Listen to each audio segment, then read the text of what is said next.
5 seconds. Start.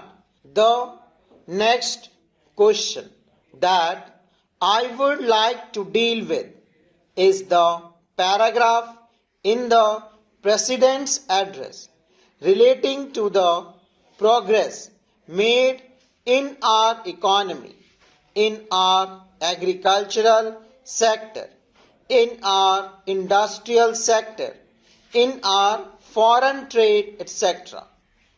Sir, you were pleased to read out to us a very large list of the achievements of the Congress government during the last decade and the important targets which have been achieved during the last 10 years of our planned economy. You also mentioned the question of increase in food production, increase in the production of agricultural commodities, etc. Fortunately, sir, here we have in our midst the ex-deputy chairman of the Planning Commission, Shri V.T. Krishnamachari, who has addressed a number of meetings and seminars in New Delhi recently, drawing our attention to the weakness in our agricultural sector. If the press reports are correct, in one seminar he mentioned that even if all the targets of the 10th five-year plan are achieved, still at the end of the 10th five-year plan period, we may be facing a serious situation regarding the supply of agricultural commodities. He has also expressed the hope that we will be able to exceed the targets which have been fixed for the 10th five-year plan. I do not know whether his expectations of exceeding the targets will be fulfilled or not, but it is quite clear that we have not been able to give sufficient attention to the development of the agricultural sector. It has also been stated that development of the agricultural sector is one of the most difficult tasks which have been found difficult both by democratic countries as well as by countries in which total planning is going on. It is all the more reason, therefore, that we should pay more attention to the agricultural sector so that it may be possible for us to meet our requirement as and when they arise, and the situation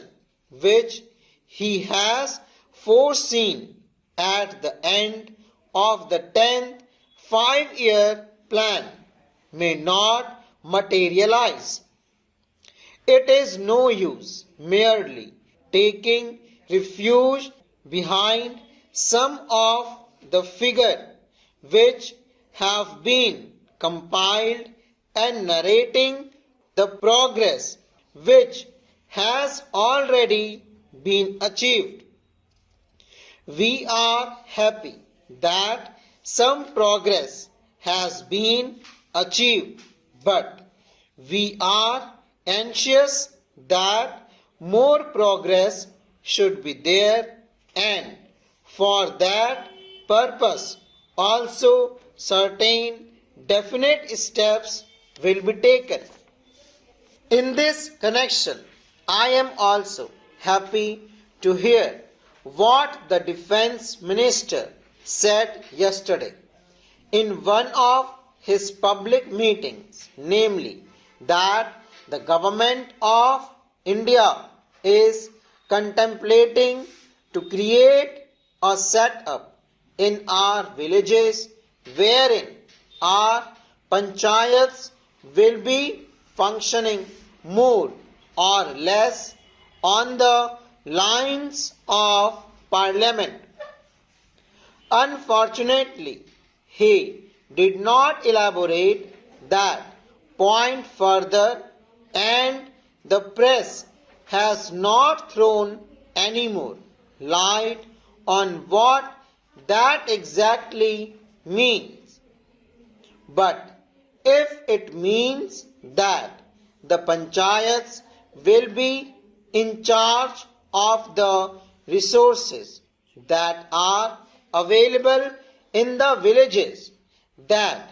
they will be in a position to determine how best the productive efforts in the villages are to be directed, and in what direction determine what targets are to be achieved, and when the production is there and there is a surplus to be exchanged with other centers in the country, that the panchayats will have